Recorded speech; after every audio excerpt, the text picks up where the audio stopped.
Hello friends, स्वागत है आप सभी का हमारे इस यूट्यूब चैनल जिसका नाम है एडिसन और जहां मिलेगी आपको एजुकेशन की मेडिसिन।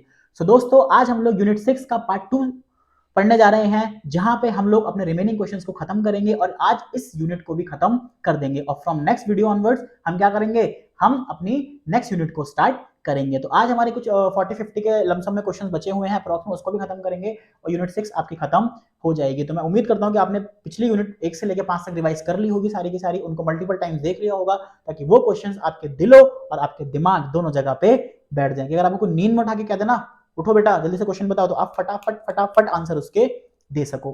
वीडियो स्टार्ट करने से पहले मैं आपको बताऊंगा मेरे सारे handles YouTube, Instagram, Telegram, WhatsApp और मेरा पर्सनल इंस्टाग्राम, सब पे आप लोग फॉलो कर लीजिए ताकि आपको सारी की सारी इंफॉर्मेशन टाइम टू टाइम मिलती रहे। Specially Telegram economics with Ajay Singh, ये भी आप फॉलो कर सकते हो। मैं भी अपने आपको हाइड कर लेता हूं। ये देखिए इकोनॉमिक्स विद अजय सिंह, ये सब आपको करना है फॉलो, ठीक है। चलो स्टार्ट करते हैं अपनी वीडियो को। हम लोग अपने स्टेटमेंट वाले क्वेश्चन कर रहे थे। मैंने आपको बताया था कि इसमें 4 तरह के ऑप्शन होते हैं, तो यहाँ पे मैं आपको बेसिकली ये बताऊंगा कि कौन सी स्टेटमेंट सही है और कौन सी स्टेटमेंट गलत है, वो बताएंगे हम यहाँ पे, उसी को हम यहाँ पे सॉल्व करने जा रहे हैं। तो क्या लिखा हुआ है, government budget is an important monetary policy instrument to control money supply in a situation of inflation और डिफ्लेशन। मॉनेटरी पॉलिसी नहीं है, फिस्कल पॉलिसी होती है, खत्म। Two main components of government budget, revenue budget and capital budget, बिल्कुल सही। Public goods are non rivalrous and non excludable in nature, बिल्कुल सही। पहला स्टेटमेंट आपका बिल्कुल सही है।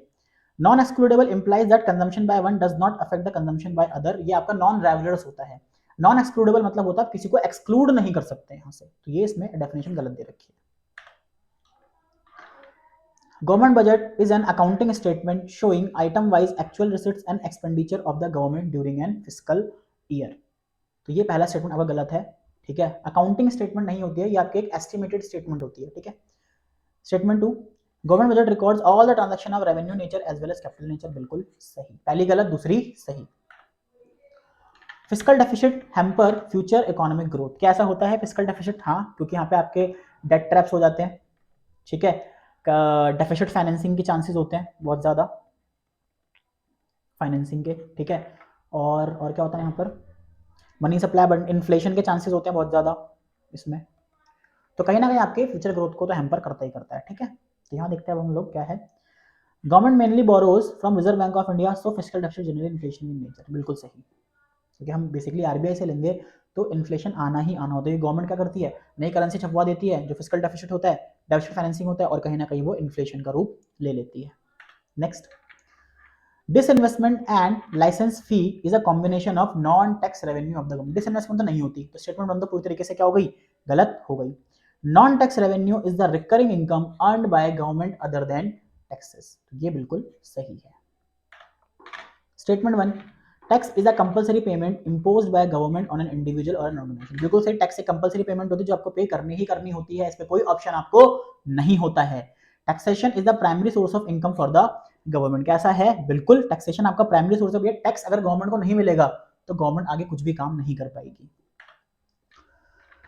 The goal of measuring fiscal deficit is to focus on present fiscal imbalances, क्या ऐसा होता है? नहीं, प्रेजेंट को नहीं देखते, पास्ट वाले को देखते हैं, ठीक है। Statement 2, the fiscal deficit includes only transactions that affect the current income and expenditure of the government, कैसा होता है? नहीं, करंट इनकम को नहीं, पिछली इनकम को देखी जाती है, जो पिछले साल जो हुआ ना उसको हम देखते हैं यहाँ पे। तो स्टेटमेंट 1 यहाँ पे, taxes can be broadly classified into direct और इनडायरेक्ट टैक्स, बिल्कुल सही। पहला आपको स्टेटमेंट बिल्कुल क्या है, सही है। Direct tax are those taxes for which impact and dense incidence होगा यहाँ पे, impact and incidence falls on different person, जी नहीं। डायरेक्ट टैक्सेस क्या होते हैं, वो टैक्सेस होते हैं इम्पैक्ट एंड इंसिडेंस, यानी कि जो पर्सन जिस पे टैक्स लगा है और जो उसको पे करेगा, क्या वो अलग अलग होते हैं? जी नहीं, डायरेक्ट टैक्सेस में दोनों सेम होते हैं, ठीक है। तो ये अलग हो गया, तो पहला सही है, दूसरा गलत। Revenue deficit increase when government fails to recover loans forwarded to different nation, ठीक है, बिल्कुल नहीं। रेवेन्यू डेफिसिट डिक्रीज हो जाता है यहाँ पे, ठीक है, sorry. Revenue deficit increase when government fails to recover loans forwarded different nation, नहीं, ऐसा कुछ नहीं है इसके अंदर, रेवेन्यू डेफिसिट की बात ही नहीं की गई है। Revenue deficit is the excess of total expenditure over total, मतलब revenue expenditure over revenue receipt, बिल्कुल सही। तो रेवेन्यू डेफिसिट क्या होता है भाई, revenue expenditure minus revenue receipt. Revenue expenditure minus revenue receipt क्या कहलाती है आपकी? रेवेन्यू डेफिसिट कहलाती है। तो पहला गलत, दूसरा सही। Statement 1, public expenditure by itself cannot be an instrument of economic growth. It becomes an instrument of growth only when the resources are diverted into developmental channels. तो क्या ये पहला स्टेटमेंट सही है? बिल्कुल सही है। क्या बोलेगा? Public expenditure by itself can not be instrument of economic growth, it becomes an instrument of growth only when the resources are diverted to developmental channel. जो पब्लिक एक्सपेंडिचर करते हैं वो आपके तभी इकोनॉमिक ग्रोथ माने जाएंगे जब उसको डिफरेंट एक अच्छे चैनल यानी कि डिफरेंट डेवलपमेंटल चैनल्स में हम उसको डाइवर्ट करेंगे, अदरवाइज तो हमारे लिए वेस्ट हो जाएंगे ना वहां पे। Statement 2, government through its budget tries to achieve the objective of economic growth. ठीक है, ये स्टेटमेंट बिल्कुल क्या है? ठीक है आपकी। Statement 1, disinvestment of Air India is an example of debt creating capital receipt of government of India. क्या ऐसा है? नहीं, डेट क्रिएटिंग थोड़ी होगा, डेट क्रिएटिंग यहाँ पे कोई डेट क्रिएटिंग नहीं हो रहा, हमने एयर इंडिया बेचा, हमारे पास पैसा आ गया, खत्म, ये तुम्हारी कैपिटल रिसीट हो गया, तो डेट क्रिएटिंग तो नहीं होगा, ठीक है, नॉन डेट क्रिएटिंग कहलाएगा। तो पहला स्टेटमेंट क्या हो गया? बिल्कुल बताओ, गलत। Capital receipt are those receipt which lead to either reduction in asset or increase in liability. बिल्कुल सही, तो पहला गलत, दूसरा सही। Statement 1, expenditure of government can be classified as plan and non-plan expenditure. बिल्कुल, प्लान एक्सपेंडिचर वो होते हैं जो आपके फाइवरल प्लान बेसिकली आते हैं, यानी कि जो आपके जो फाइवरल प्लान जो बड़े बड़े एक्सपेंडिचर्स होते हैं, नॉन प्लान एक्सपेंडिचर जो फाइवरल प्लान में नहीं आते, जो हमें सडन करने होते हैं एकदम से, ठीक है। Statement 2, Government's expenditure on construction of Jammu Leh National Highway is an example of capital expenditure in the government budget. तो ऑब्वियस सी बात है, जो जम्मू ले नेशनल हाईवे बनेगा वो आपका कैपिटल एक्सपेंडिचर में आएगा। क्यों? क्योंकि खर्चा इस तरीके से करना, या तो असेट बढ़े और या फिर लायबिलिटी घटे। तो यहाँ पर तो असेट बढ़ रही है, ठीक है, सबको जॉब्स वगैरह मिलेगी कंस्ट्रक्शन ऑफ हाईवे से, असेट भी बढ़ रही है एक, तो ये क्या होगा? आपका कैपिटल एक्सपेंडिचर कहलाएगा। Statement 1, loan from World Bank is an example of debt creating capital receipt of the government of India. तो वर्ल्ड बैंक से जो लोन लेते हैं, क्या वो डेट क्रिएटिंग? बिल्कुल डेट क्रिएटिंग कैपिटल रिसीट है, पैसा तो आ रहा है लेकिन साथ साथ डेट भी तो लेकर आ रहा है, साथ साथ एक उधारी भी तो हमें वापस करनी है ना, तो इसलिए डेट क्रिएटिंग कैपिटल रिसीट होती है आपकी, पैसा तो आ रहा है साथ में। तो ये स्टेटमेंट सही है। All capital receipts are debt creating in nature. जी नहीं, नॉन डेट क्रिएटिंग भी होती है, जैसा अभी हमने पीछे वाले क्वेश्चन में पढ़ा था कि एयर इंडिया से जो पैसा आया है क्या वो डेट क्रिएटिंग था? जी नहीं, वो नॉन डेट क्रिएटिंग था, ये गलत हो जाएगा, ठीक है। Statement 1, government provides certain goods and services which cannot be provided by the market mechanism, that is by exchange between individual consumers and producer are referred to as public goods. तो क्या ये स्टेटमेंट सही है या फिर गलत है? ये स्टेटमेंट सही है। In case of public goods, anyone who does not pay for the goods can be excluded. जी ऐसा नहीं होता, जो पब्लिक गुड के लिए पे नहीं भी करता उसको भी इसमें चांस होते हैं पूरे उसके बेनिफिट्स को एंजॉय करने के। तो ये स्टेटमेंट पूरी तरीके से गलत है। Statement 1, when tax collection exceeds the requirement expenditure, the budget is said to be in surplus. When tax collection exceeds the requirement expenditure, the budget is said to be in surplus. क्या ऐसा होता है? बिल्कुल ऐसा होता है। The government comes up with the surplus budget in the situation of deflation. बिल्कुल ये नहीं होता, वो सरप्लस बजट से नहीं आती है, वो आपके एक्सपेंडिचर बजट से आती है। अगर डिफ्लेशन होगा तो गवर्नमेंट खर्चे करेगी ना, ताकि वो एडी वापस से आपकी इक्विलिब्रियम को टच कर सके। तो सरप्लस बजट तो डिफ्लेशन किसमें आता है? इसमें नहीं आता, ठीक है, इन्फ्लेशन आता है, सरप्लस आता है उसमें, ठीक है। चलो statement 1, Ananya is earning more than Sneha and hence paying more income tax. बिल्कुल सही। हमारे इंडिया में क्या होता है, जिसकी इनकम ज्यादा वो अपना सबसे ज्यादा टैक्स यहाँ पर पे करेगा, ठीक है। यहाँ पे देखो, direct taxes are paid on income of individuals and companies and are generally progressive in nature. बिल्कुल सही, इनकम और प्रोग्रेसिव नेचर होता है, जिसकी इनकम ज्यादा होती है उसको पे ज्यादा करना होता है, वो आपका क्या कहलाता है? प्रोग्रेसिव नेचर टैक्स कहलाता है। तो स्टेटमेंट 2 भी आपकी क्या है? सही है यहाँ पर। Next, government in its latest budget has imposed more taxes on import luxury item. तो luxury vehicle currently attract the GST slab of 28%। Identify the objective of government trying to achieve. तो यहाँ पे क्या 28% अगर लग्जरी आइटम में डाल रखा है तो गवर्नमेंट क्या करती है? गवर्नमेंट करेगी यहाँ पर रिड्यूसिंग इनकम इनइक्वालिटी, भैया वहां से टैक्स उठाएगी और यहाँ पे दे देगी। 67 का ऑप्शन नंबर सी क्या होगा? बिल्कुल सही होगा। नेक्स्ट आ जाओ, identify the which of the following statement is not true about public goods. कौन सा स्टेटमेंट ट्रू नहीं है पब्लिक गुड्स के अलावा? पब्लिक गुड्स के लिए क्या लिखा? There is absolutely no difference between public production and public provision. ऐसा नहीं होता भाई, डिफरेंस होता है यहाँ पे, ठीक है, ऐसा कुछ नहीं होता यहाँ पे। नेक्स्ट आ जाओ, in the situation of inflation it become necessary to impose restrictive condition to alter aggregative demand to the economy and the government may intervene expand to reduce demand by either imposing more taxes, granting less subsidy, identify the objective of the government is trying to achieve its highlighted in the above। देखो हमने पूरा statement पढ़ा, आपको कुछ भी समझ में यहाँ पर नहीं आया होगा। देखो क्या लिखा हुआ है, inflation it become necessary to impose restrictive condition. यहाँ पूरे इसमें कैसे बोल रहा है कि भैया अगर इन्फ्लेशन होगा तो गवर्नमेंट कुछ यहाँ पे रिस्ट्रिक्शंस लगाएगी कि भैया इतने खर्चे नहीं होने चाहिए, ये नहीं होना चाहिए, और अगर डिफ्लेशन होगा तो गवर्नमेंट वहां पे क्या करेगी, खर्चों को बढ़ाएगी। तो ये किस में आता है, ये चीज गवर्नमेंट क्या कर रही है, हमारे इकोनॉमी को स्टेबल कर रही है। यानी अगर इन्फ्लेशन होगा तो गवर्नमेंट अपने हिसाब से खर्चे को कम कर देगी, और अगर डिफ्लेशन होगा तो खर्चे अपने बढ़ा देगी। ठीक है, तो किसमें आएगा आपका ये ग्रोथ नहीं, economic stability. Option number D will be the right answer. 70 identify which of the following statement are true and choose the correct option. कौन सा स्टेटमेंट ट्रू है आपका, budget is a statement of expected annual receipts and expenditure of the government. सही है, annual receipt ये statement सही है। अब budget is in surplus when expenditure is greater than receipt, नहीं ये स्टेटमेंट गलत है। It is the detail and actual receipt तो आती नहीं, ये भी गलत। यानी कि ऑप्शन नंबर ए सिर्फ ओनली वन कहां है, ऑप्शन नंबर ए में।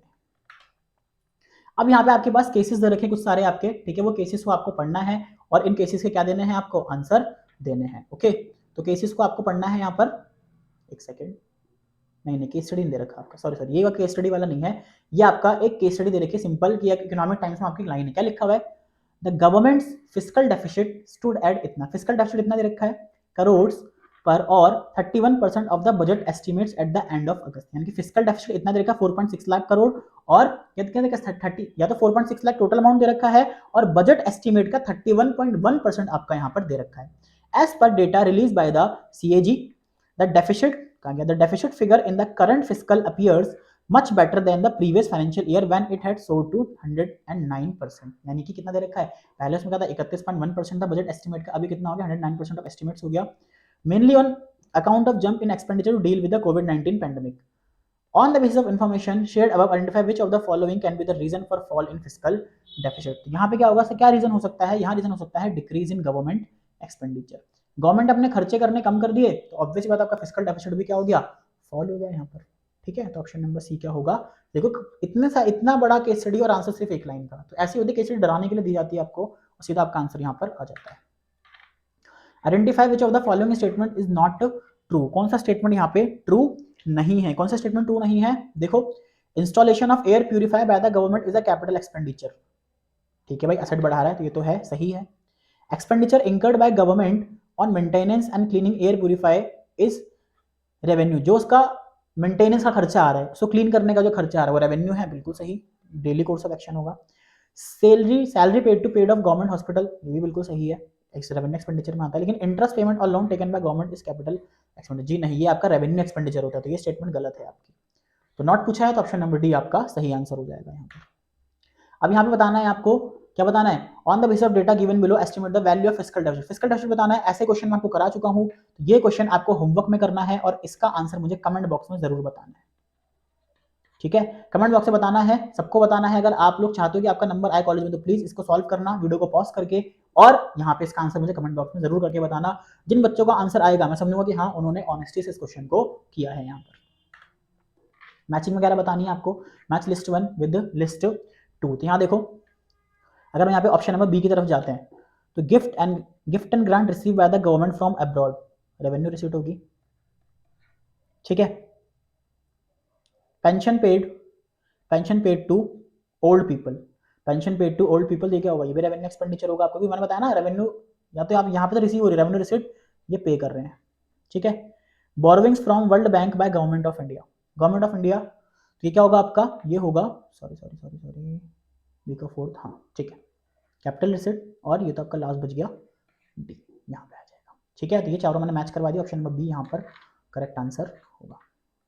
नेक्स्ट, यहाँ भी आपको मैचिंग करनी है। ठीक है, तो मैचिंग फटाफट देखो, डायरेक्ट टैक्स कौन सा होगा इसमें से, प्रोग्रेसिव इन नेचर यानी कि सेकंड।